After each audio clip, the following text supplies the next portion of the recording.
consultant psychologist, and today we are going to talk about a very known but a very unknown also kind of a disorder. So जिस disorder के बारे में हम आज बात करेंगे उसको हम बेसिकली उसका नाम है डिस्थाइमिया. मे बी आपने इसका नाम ना सुना हो या आपने कभी गूगल सर्च ना किया हो डिस्थाइमिया के लिए, या क्योंकि इसके सिम्टम्स ऐसे होते हैं या इसका क्राइटेरिया ऐसा होता है कि हम नॉर्मली ये इतनी माइनर सी प्रॉब्लम होती है बट सीरियस प्रॉब्लम होती है कि हम इसको बहुत ज़्यादा जो है वो इस पर गौर ही नहीं करते हैं. बहुत सारे लोग पूरी लाइफ जो है डिस्थाइमिया के साथ गुजार देते हैं, लेकिन उनको पता ही नहीं होता कि वो बीमार हैं या उनके साथ कोई ऐसा इशू है. वो अपनी लाइफ में सक्सेसफुल भी होते हैं, वो सुपरस्टार्स भी होते हैं, लेकिन उनको ये नहीं पता होता कि they are unfortunately suffering from a psychological disorder और a psychiatric disorder which is called dysthymia. Dysthymia is a milder version of depression basically. अब डिप्रेशन में क्योंकि बहुत सीवियर आपको सिम्टम्स होते हैं और किसी को 6 मंथ्स और बहुत अगर लेस उसका टाइम पीरियड हमने तो 2 वीक्स के लिए अगर एक तरह के सिम्टम्स आ रहे हैं, सैड है, हेल्पलेसनेस है, लाइफलेसनेस है, ईटिंग और स्लीपिंग क्राइटेरियाज आपके और उनकी जो वो सारी फ्लक्चुएशन उस चीज़ में आ रही है, तो हम कहते हैं कि yes this person is lying in depression category. तो इसको उस तरह से हम ट्रीट कर सकते हैं. ठीक है. डिस्थाइमिया is a milder version of depression.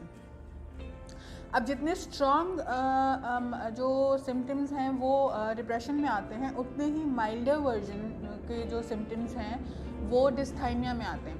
आज एक पेशेंट की बात करूंगी मैं आपसे. इसके कोई क्राइटेरियाज होते नहीं हैं बेसिकली, लेकिन आज एक पेशेंट की हिस्ट्री में आपसे डिस्कस करना चाहूँगी. मेरे बहुत अच्छे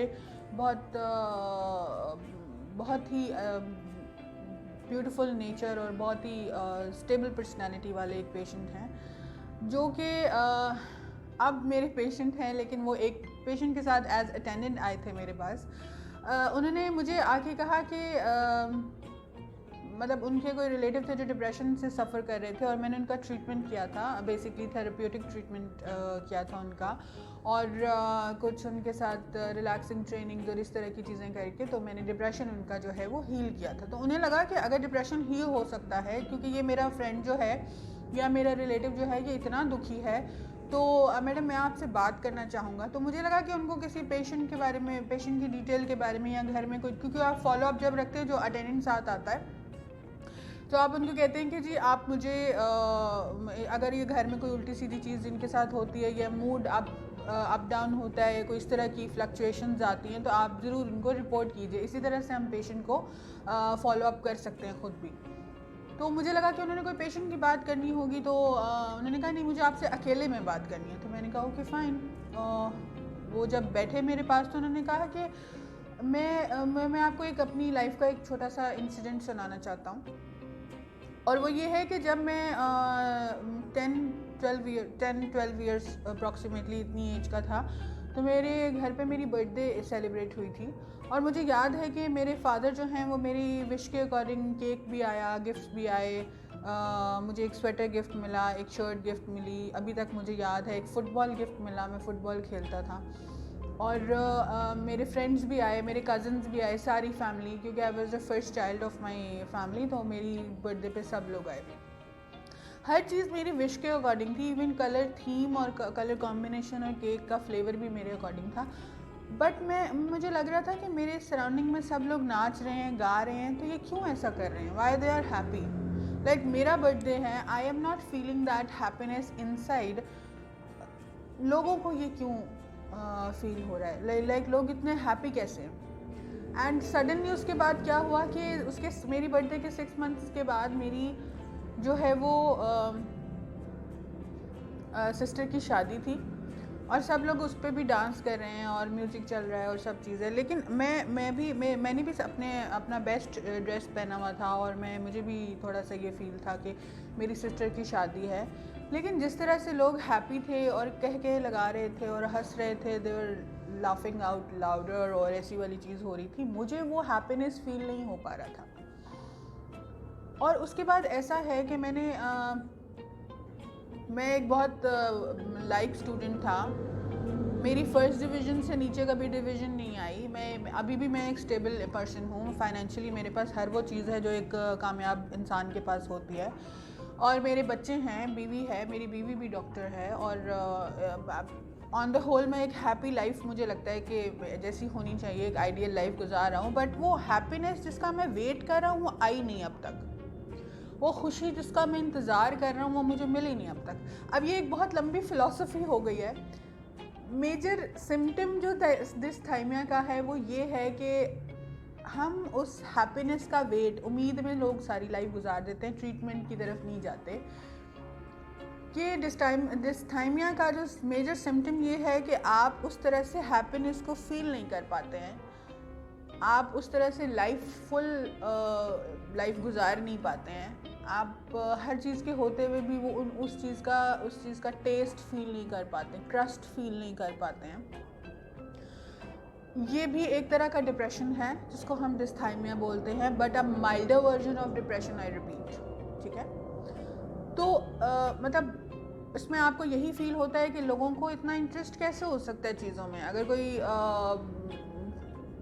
डिस्थाइमिया का मेजर सिम्टम्स में होता है कि आपके सामने, जैसे मैंने आपको एक वाकया पूरा सुनाया, तो अगर कोई हैप्पी है तो कैसे इतना हैप्पी है। लोग ये सारे डिस्थाइमिया के जो मरीज़ होते हैं वो सारी लाइफ यही सोचते रहते हैं कि ये अगर हैप्पी है तो ये क्यों हैप्पी है, what is the reason behind कि ये इतना हैप्पी है।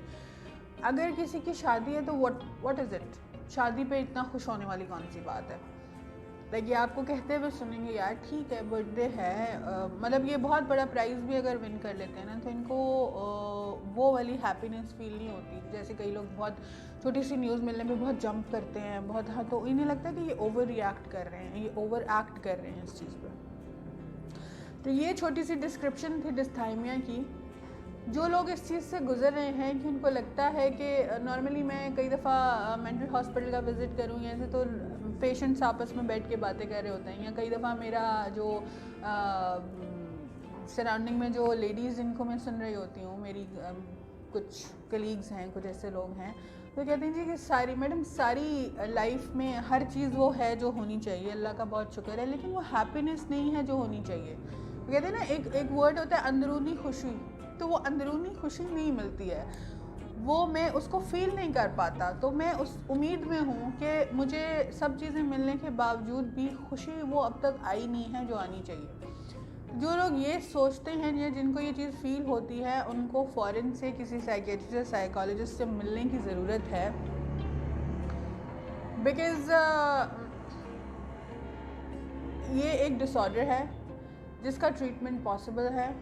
बेसिकली इसका साइंटिफिक रीज़न ये है कि सेरोटोनिन एक केमिकल होता है आपके माइंड में, आपके दिमाग में, एंड दिमाग में सेरोटोनिन की कमी, बहुत सारे और भी केमिकल्स हैं लेकिन serotonin is the major chemical, जिसकी कमी की वजह से सेरोटोनिन का बेसिकली काम है कि खुश रखता है इंसान को।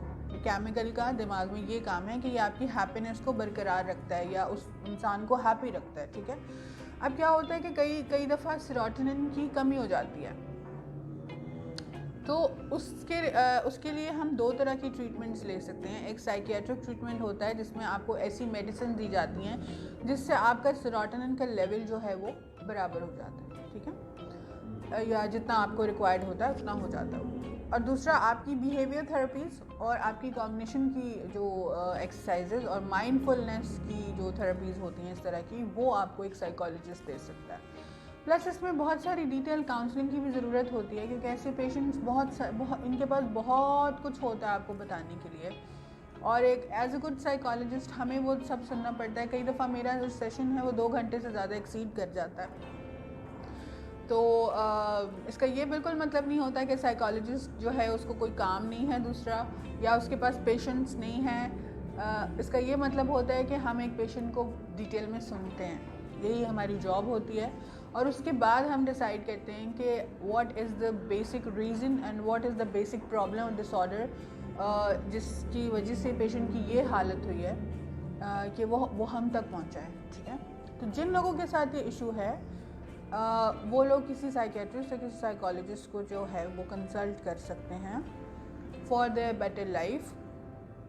बिकॉज़ बेटर लाइफ तो सब लोगों का जो है वो हक है, राइट है। और देखें, लाइफ में बहुत सारे ऐसे काम हैं जो होते रहते हैं। आपके बच्चे भी बड़े हो जाएंगे, आपकी जॉब भी फ्लरिश कर लेगी, आपके पास पैसे भी आ जाएंगे, लेकिन अगर आपको इस तरह का कोई डिसऑर्डर है या इस तरह के कोई इशू से आप गुजर रहे हैं और आपने अपने ऊपर गौर नहीं किया, या you don't love your self, because जब आप अपना ख्याल रखते हैं तो फिर आपकी सराउंडिंग में भी जो है वो चीज़ें जो है ग्रोथ करती हैं। तो first of all you have to treat yourself. If somebody is suffering from dysthymia, please consult some doctors और किसी साइकोलॉजिस्ट या साइकेट्रिस्ट के पास विज़िट करने से आप पागल नहीं हो जाते, ठीक है? आप ज़हनी मरीज़ नहीं हो जाते हैं। छोटी छोटी प्रॉब्लम्स हैं जो लाइफ में आती रहती हैं, हर्डल्स हैं, जैसे रोड पे स्पीड ब्रेकर्स आते रहते हैं, वैसे आपकी लाइफ में हर्डल्स भी आती रहती हैं। तो जैसे आप किसी मेडिकल इशू के लिए डॉक्टर के पास जाते हैं, वैसे आप किसी साइकोलॉजिकल इशू के लिए भी डॉक्टर के पास जा सकते हैं, ठीक है?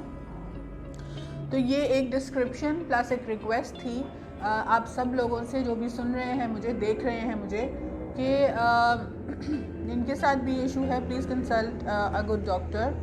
और अगर आप लोगों में से कोई मुझसे अपॉइंटमेंट लेना चाहे तो मेरा नंबर आपको वीडियो के ऊपर मिल जाएगा, एंड आप मुझे पर्सनली मैसेज कर सकते हैं, व्हाट्सएप कर सकते हैं, एंड कंसल्ट कर सकते हैं।